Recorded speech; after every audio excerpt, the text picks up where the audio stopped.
Hi guys, today I want to show you my application for InterSystems Developer Tools Contest. I've created a database management tool. So I used Java and Spring Boot for server side. For the client side I used Angular. And as the main database I use InterSystems Iris. So let's sign in to start our usage of this application. And I already have an account. So let's use it. So we see that this account has only one database, and let's create new one for this tutorial. So let's say tutorial, and also let's select token lifetime. Let's say it will be available for a day.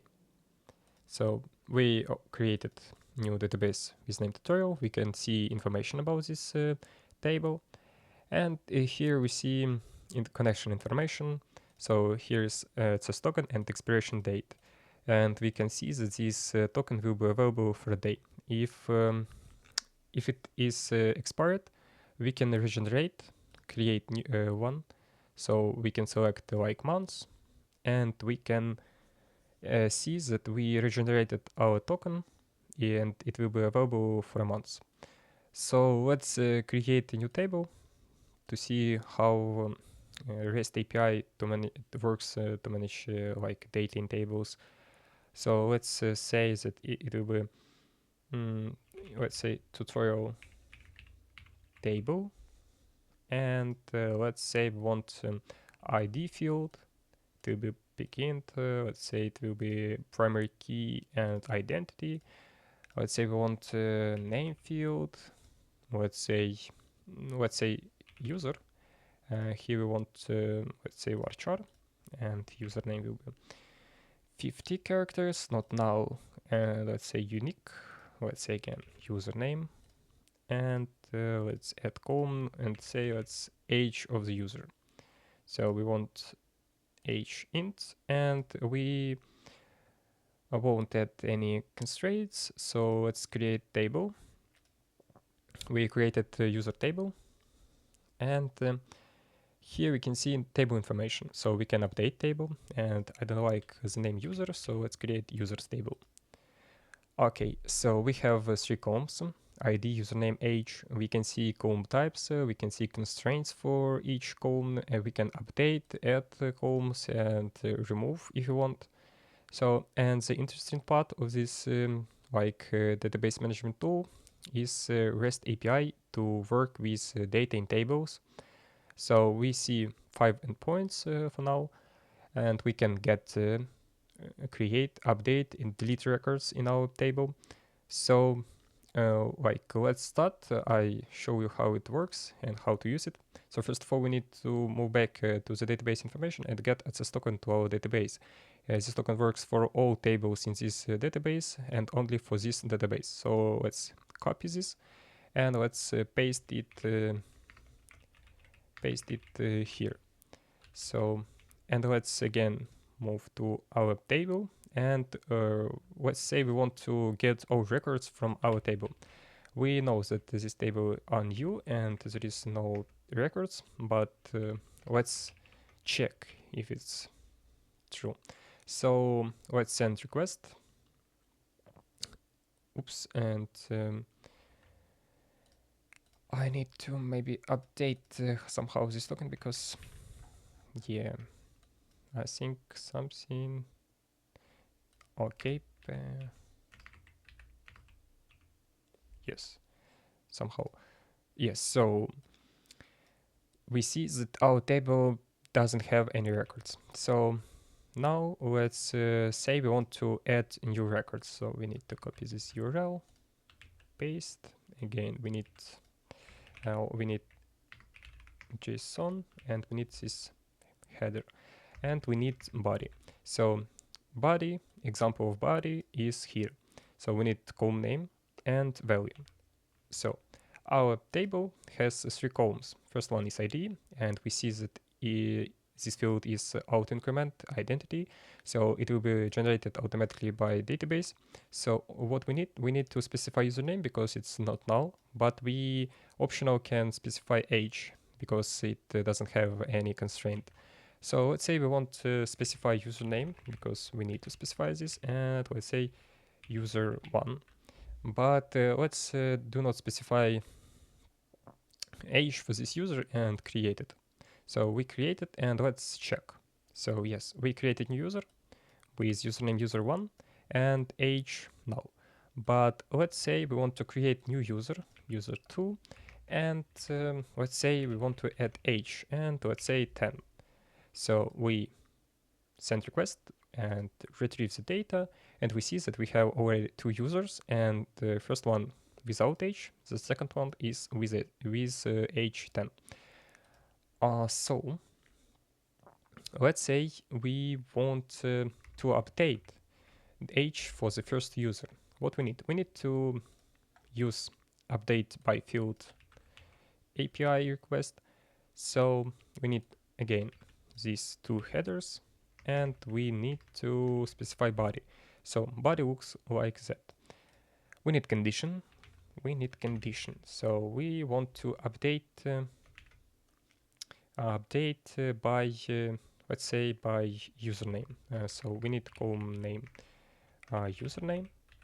We want to update by equals, and let's say we want to set value is user2.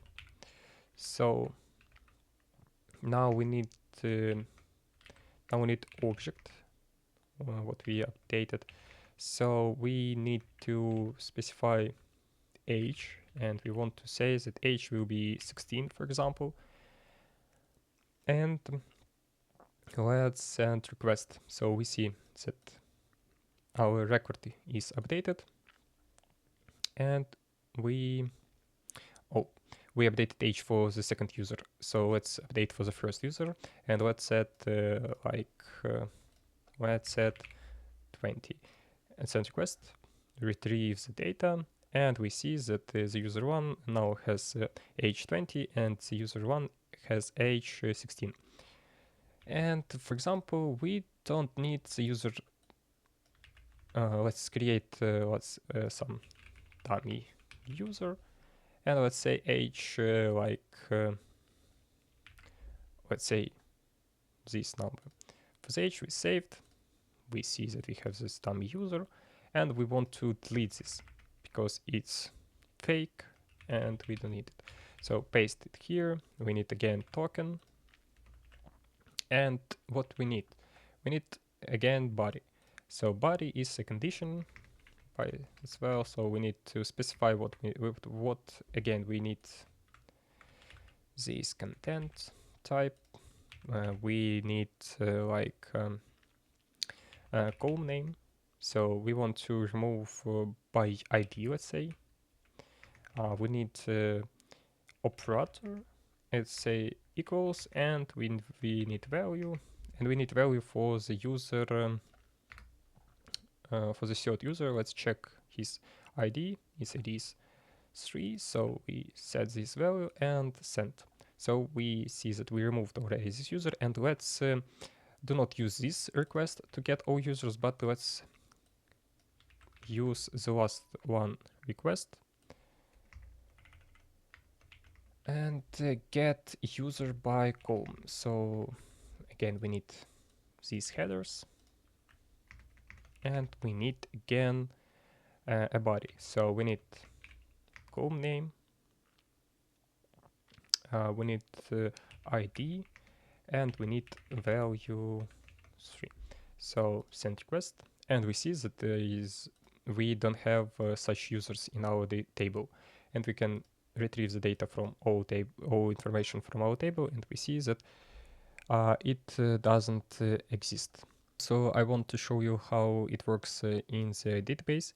So in database we have main tables like DB tokens, DBs, tables and users, and all other tables are tables, user tables. So like when the user registered, I save it to this table. Then when user creates some database, I store this data in database table, where I like save the created time date. Also, I set the status and specify the name for each database. So I do not create a new database for each user. I use the only one database, and here I manage all these things. So to access the tables, user need to generate a DB token, and let's so to access to DB, user need access token.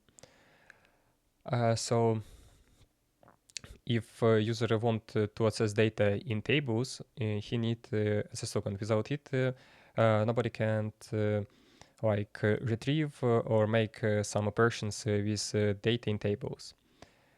Also, for each database, we have tables. So we have tables table, where I store the ID of each table and name, username. So user specifies the name for table, but I do not use this because I will have some collisions. And I also save the database ID for each table. So in one database, we can have the same name for table. But we can have the same name table for different databases for each user. So like, and in the database, I created tables. So I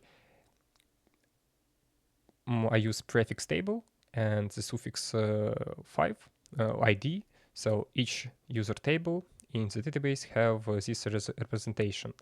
So each table has own columns, own data, and we can get this if we want, but maybe there is no data in these tables. So yeah, we can see the data. So this is how it works. So that's it. That's all I want to show you. Thank you for your attention, and goodbye.